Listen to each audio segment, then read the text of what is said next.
Miguel de la Madrid estudió Derecho en la UNAM y tiene una maestría en Administración Pública por la Universidad de Harvard. Comenzó su carrera política en 1963 al adherirse al PRI en tiempos de Adolfo López Mateos. En 1965, cuando Gustavo Díaz Ordaz estaba en el poder, entró a la Administración Pública como subdirector general de crédito en el Ministerio de Hacienda. Al comenzar el sexenio de Luis Echeverría en 1970, fue nombrado subdirector de Pemex y en mayo del 72 regresó a Hacienda, pero como director general de crédito y luego como subsecretario. En 1979 fue secretario de Programación y Presupuesto.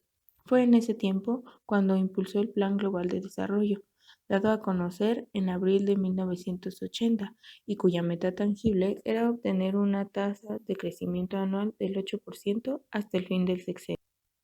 Su gobierno representa una serie de cambios significativos en la política y la economía mexicana.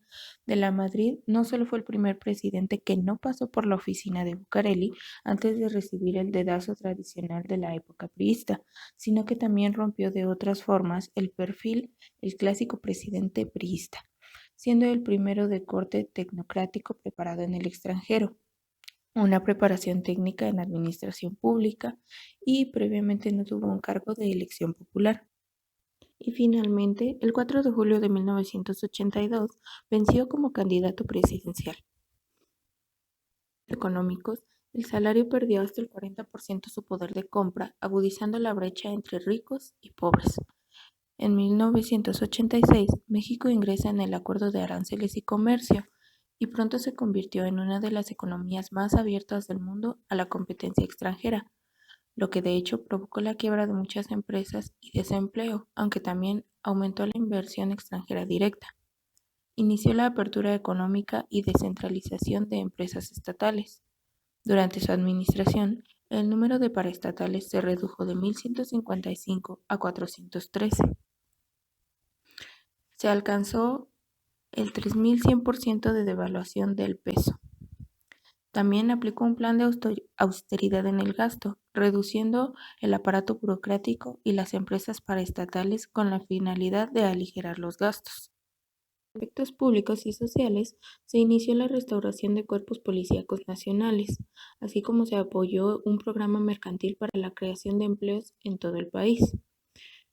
Muy importante, se realizó una campaña anticorrupción en los cargos públicos. Esta campaña se emprendió por primera vez en muchos años contra antiguos funcionarios políticos que habían atentado contra la imagen del Estado, como lo era Arturo Durazo, el Negro Durazo, quien era jefe de la policía del distrito y tenía cargos por delincuencia, narcotráfico y hasta secuestro, los cuales seguían impunes, así como también Jorge Díaz Serrano, antiguo director de Pemex, a quien se le comprobó durante el mandato de José López Portillo actos de corrupción dentro del manejo de Pemex. Posteriormente vino el terremoto del 85. Una mañana de septiembre de 1985, un terremoto de 8.5 grados en la escala de Richter sacudió la ciudad. Murieron aproximadamente 35.000 personas, más de 30.000 estructuras fueron destruidas y casi 100.000 familias perdieron su hogar. Pero este terremoto no solo destruyó la ciudad, sino que perjudicó la imagen de eficacia de Miguel de la Madrid en el manejo de los recursos públicos, pues hizo evidente la falta de organización y comunicación entre el Estado, el Ejército y las fuerzas de seguridad pública. De la Madrid cargó a las apuradas cuentas públicas los costos de la reconstrucción de la infraestructura y prestaciones del devastado distrito. El aumento en el gasto público fue brutal, debía reconstruir toda la infraestructura y no había dinero. Como repercusiones, el 18 de noviembre de 1987, el gobierno dispuso una devaluación del peso del 55% y el tipo de cargo invertido se fijó en las 2.278 unidades por dólar, haciéndolo coincidir con el tipo de cambio libre. No estábamos en vías de desarrollo y aún así el país se dio el lujo de hacer un mundial, siempre resplandeciendo en el exterior y aminorando el interior.